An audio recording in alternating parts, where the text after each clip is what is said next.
Hello and welcome to Study Buddy. मेरा नाम है अविनाश सिंह और आज हम डिस्कस करेंगे ज्योतिराव फुले के बारे में।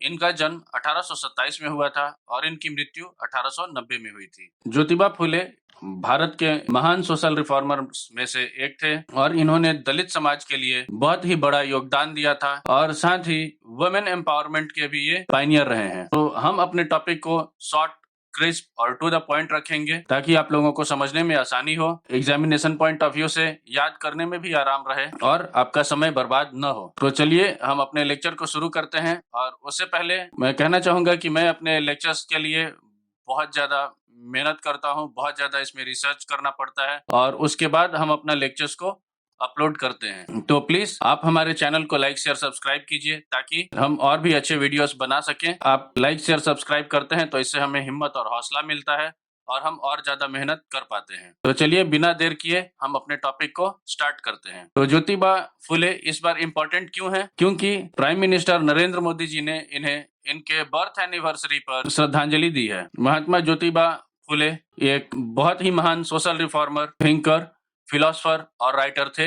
इन्होंने एंटी कास्ट मूवमेंट चलाया था महाराष्ट्र में और यही नहीं, इन्होंने बहुत सारे फील्ड्स में काम किया था जिसमें था कि भारत से अनटचेबिलिटी को हटाना, कास्ट सिस्टम को हटाना और महिलाओं की शिक्षा के लिए और एक्सप्लॉइटेड जो कास्ट हैं, दलित कास्ट हैं, उनकी शिक्षा के लिए इन्होंने बहुत बड़ा योगदान दिया था। महात्मा फुले और उनकी पत्नी सावित्रीबाई फुले ने महिला शिक्षा के लिए बहुत बड़ा योगदान दिया था और ये महिला शिक्षा के पायनियर्स रहे हैं भारत में। फुले ने अपना सबसे पहला भारत का गर्ल्स स्कूल स्टार्ट किया था 1848 में और ये उन्होंने पुणे में तात्या साहेब भिड़े के घर पे स्टार्ट किया था, जिसे भिड़ेवाड़ा भी कहा जाता था। वो और उनके फॉलोअर्स ने मिलकर सत्य शोधक समाज का गठन किया था, जिसे सोसाइटी ऑफ ट्रुथ सीकर्स भी कहा जाता है। इसे बनाया गया था ताकि दलित कास्ट के लोगों को बराबर का अधिकार मिल सके और इनके इस ऑर्गेनाइजेशन में हर जाति धर्म के लोग जुड़ सकते थे।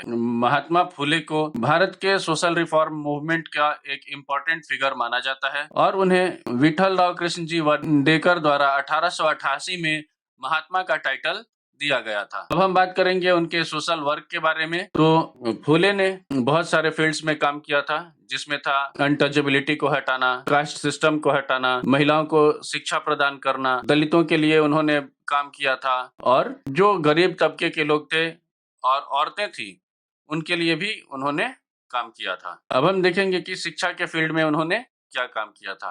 तो 1848 में 21 साल की आयु में फुले ने एक गर्ल्स स्कूल में विजिट किया था जो कि अहमदनगर में था और उसे क्रिश्चियन मिशनरीज चला रहे थे। तो स्कूल में विजिट करने के बाद उन्हें पता चला कि भारत में जो एक्सप्लॉइटेड कास्ट हैं, जो दलित कास्ट हैं और जो वुमेन्स हैं, वो बहुत ही डिसएडवांटेजियस पोजीशन पर हैं और उनके लिए शिक्षा एक बहुत ही महत्वपूर्ण हथियार साबित हो सकता है। क्योंकि जो लोग जब शिक्षित होते हैं तो वो अपने अधिकारों के बारे में जानते हैं और जब आप अपने अधिकारों के बारे में जानते हैं तो आपके अंदर एक अलग ही कॉन्फिडेंस आती है, आपके अंदर हिम्मत और हौसला आता है लड़ने के लिए। हम देखेंगे कि सारे रेवोल्यूशंस इसी एजुकेशन से ही स्टार्ट हुआ था और कोठारी कमीशन के रिपोर्ट में कहा भी गया था कि एजुकेशन इज साइलेंट रेवोल्यूशन। तो महात्मा फुले ने सबसे पहले सावित्रीबाई फुले को पढ़ना और लिखना सिखाया और उसके बाद उन्होंने अपना एक गर्ल्स स्कूल स्टार्ट किया पुणे में। जो कि कंजर्वेटिव अपर कास्ट सोसाइटी के लोग थे, उन्हें ये चीज पसंद नहीं आया, लेकिन कुछ यूरोपियंस और इंडियंस थे जिन्हें ये काम बहुत ही ज्यादा अच्छा लग रहा था और उन्होंने बहुत ही जेनरसली इनका हेल्प किया। अब बात करेंगे वुमेन वेलफेयर के बारे में। तो हम सभी जानते हैं कि उस समय के भारत में अनटचेबल्स के साथ कैसा बर्ताव किया जाता था। अभी भी ये बहुत कम हो गया है लेकिन ये खत्म नहीं हुआ है और अभी भी इन्हें अनटचेबल्स बोला जाता है। बहुत सारे लोग उन्हें छूना पसंद नहीं करते, उनसे बात नहीं करना चाहते हैं। प्लस अगर आप गाँव में जाएंगे तो आप देखेंगे कि इनका अलग टोला मोहल्ला हुआ करता है। तो ये जो अनटचेबल कास्ट के लोग थे, इन्हें किसी के घरों के सामने आने नहीं दिया जाता था। इनके परछाई से भी लोग दूर भागते थे और ये हमेशा अपने पीछे एक झाड़ू कैरी किया करते थे ताकि वो अपने पीछे अपना रास्ता जहाँ से वो जा रहे हैं उसको साफ करते हुए जाएं। उस समय के भारत में विधवा औरतों को के बाल काट दिए जाते थे, उनका सर मुंडवा दिया जाता था और वो अपनी लाइफ की किसी भी खुशी को एंजॉय नहीं कर पाती थी। और जो अनटचेबल वुमेन्स थी उन्हें जबरदस्ती नंगा नचाया जाता था। तो उन्होंने इस चीज को देखा था और इससे वो बहुत ज्यादा प्रभावित हुए थे और इसके साथ ही उन्होंने ये डिसीजन लिया कि इन औरतों को वो शिक्षित करेंगे ताकि ये जो सोशल एविल्स हैं इन्हें पूरी तरह से हटाया जा सके हमारी सोसाइटी से और जो इनइक्वालिटी है उसे दूर किया जा सके। उन्होंने विडो रिमैरेज को बढ़ावा दिया और जो डोमिनेंट कास्ट की प्रेग्नेंट विडोज थी उन्हें एक सेफ और सिक्योर एनवायरनमेंट में अपने बच्चों को जन्म देने का स्थान दिया। ये 1863 की एक बहुत ही इम्पोर्टेंट घटना थी, महत्वपूर्ण थी और इसके साथ उन्होंने अनाथ आश्रम भी खुलवाए थे।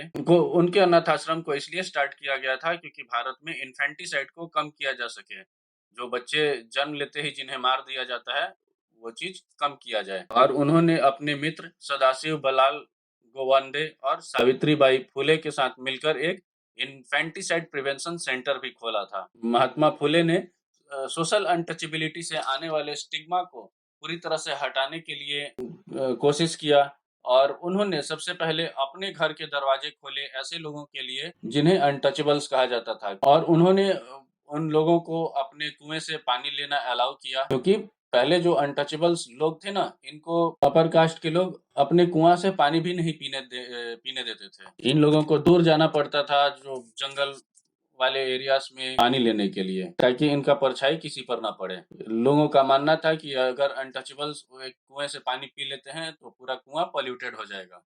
तो उस समय का ये बहुत बड़ा प्रॉब्लम था और सिर्फ उस समय का ही नहीं हम अभी भी देखेंगे कि ये कास्ट सिस्टम एक बहुत ही बड़ा प्रॉब्लम है हमारे इंडिया के सोसाइटी में। बहुत सारे स्टेट्स में ऐसा होता है कि जो दलित कास्ट के लोग होते हैं उन्हें कोई भाव नहीं दिया जाता है, उनके लाइफ को कुछ नहीं समझा जाता है अपर कास्ट के लोगों के द्वारा और उनका बहुत ज्यादा एक्सप्लॉइटेशन किया जाता है जो कि बिल्कुल गलत है। और इन लोगों का अगर हौसला बढ़ सकता है, हिम्मत बढ़ सकता है और अगर ये सोसाइटी में आगे आना चाहते हैं और अगर ये आएंगे तो सिर्फ एक ही तरीके से आ सकते हैं और वो है एडुकेशन।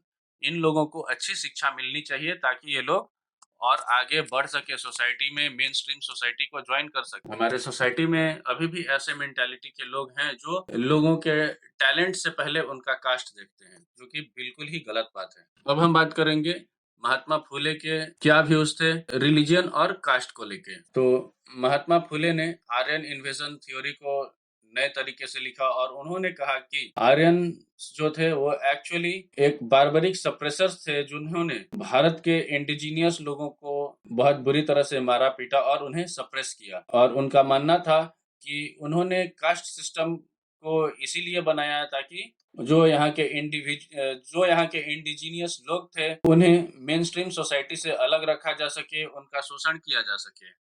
उनका ये मानना था कि मुस्लिम्स का भी यही काम था, मुस्लिमों ने भी यही किया था जब उन्होंने भारत पर आक्रमण किया और भारत पर कब्जा किया तो उन्होंने अभी आर्यंस की तरह ही काम किया और वो अपने आप को बहुत ही ऊंचा समझते थे और बाकी सब लोगों को अपने नीचे समझते थे। लेकिन जब ब्रिटिशर्स भारत में आए तो ब्रिटिशर्स उनके अपेक्षा ज्यादा एनलाइटेंड थे, पढ़े लिखे थे, वो चीजों को समझते थे और वर्णाश्रम को वो सपोर्ट नहीं करते थे। उन्होंने अपनी किताब गुलामगिरी में क्रिश्चियन मिशनरीज को और ब्रिटिश कॉलोनिस्ट को इस बात के लिए धन्यवाद किया कि उन्होंने दलित्स को और एक्सप्लॉइटेड कास्ट को उनके ह्यूमन राइट्स के बारे में बताया। उन्होंने सबसे पहले वेदास पर अटैक किया और कहा कि ये जो वेद हैं ये फंडामेंटल टेक्स्ट है जो कि हिंदूज के द्वारा बनाए गए थे और इसके साथ एक फॉल्स कॉन्शियसनेस जागृत किया गया है लोगों के बीच में कि वो महान है। उन्होंने सबसे पहले मराठी शब्द दलित को इंट्रोड्यूस किया था जिन्हें ट्रेडिशनल वर्ण सिस्टम से अलग रखा गया था उनके लिए और उन्होंने सबसे पहले प्राइमरी एजुकेशन को विलेजेस में कंपलसरी करने का प्रस्ताव रखा और साथ ही लोअर कास्ट के लोगों को हाई स्कूल और कॉलेजेस में पढ़ाने का भी प्रस्ताव रखा था। अब हम बात करेंगे सत्यशोधक समाज के बारे में। तो 24 सितंबर 1873 में ज्योतिबा फुले ने सत्यशोधक समाज का गठन किया था जिसमें फोकस किया गया था डिप्रेस्ड कास्ट पे जैसे कि और वुमेन पे, शूद्र और दलितों पे। उन्होंने इस समाज के तहत मूर्ति पूजन और कास्ट सिस्टम को डिनाउंस किया था और सत्यशोधक समाज ने रैशनल थिंकिंग को प्रमोट किया और साथ ही जो पंडित थे उनकी जरूरतों को रिजेक्ट किया था। सत्यशोधक समाज का मेन मोटिव था कि लोगों को खुश रखना। उनका कहना था कि लोगों को खुश रखना चाहिए, लोगों को यूनाइटेड रहना चाहिए, लोगों में इक्वालिटी होना चाहिए और साथ ही जो हमारे रिलीजियस रिचुअल्स हैं वो आसान होने चाहिए और जो रिलीजियस प्रिंसिपल्स हैं वो भी आसान होने चाहिए। और पुणे के एक न्यूज़पेपर जिसका नाम दिनबंधु था, उसने ज्योतिबा फुले के सत्यशोधक समाज के वॉइस को आगे बढ़ाया था। इनके सत्यशोधक समाज में मुस्लिम, ब्राह्मण, गवर्नमेंट ऑफिशियल, फुले के माली कास्ट के लोग और बहुत सारे फाइनेंशियल सपोर्टर्स और ऑर्गेनाइजेशंस थे। अब हम बात करेंगे इनके किताबों के बारे में जिसे पब्लिश किया गया था। तो पहला है तृतीय रत्न, जिसे 1855 में पब्लिश किया गया। मानो मोहम्मद या फिर मोहम्मद, जिसे अभंग भी कहा जाता है। तीसरा है गुलामगिरी, जिसे 1873 में पब्लिश किया गया। फोर्थ है सार्वजनिक सत्य धर्म पुस्तक, जिसे अप्रैल 1889 में पब्लिश किया गया। और फिफ्थ है सार्वजनिक सत्य धर्म पुस्तक, जिसे 1891 में पब्लिश किया गया। तो ये था हमारा आज का लेक्चर। आई होप कि आप लोगों को इस लेक्चर से महात्मा फुले के बारे में कुछ नॉलेज मिला होगा। मिलते हैं हम अगले लेक्चर में, तब तक के लिए stay happy, stay safe and keep watching Study Buddy, and please like, share and subscribe to the channel.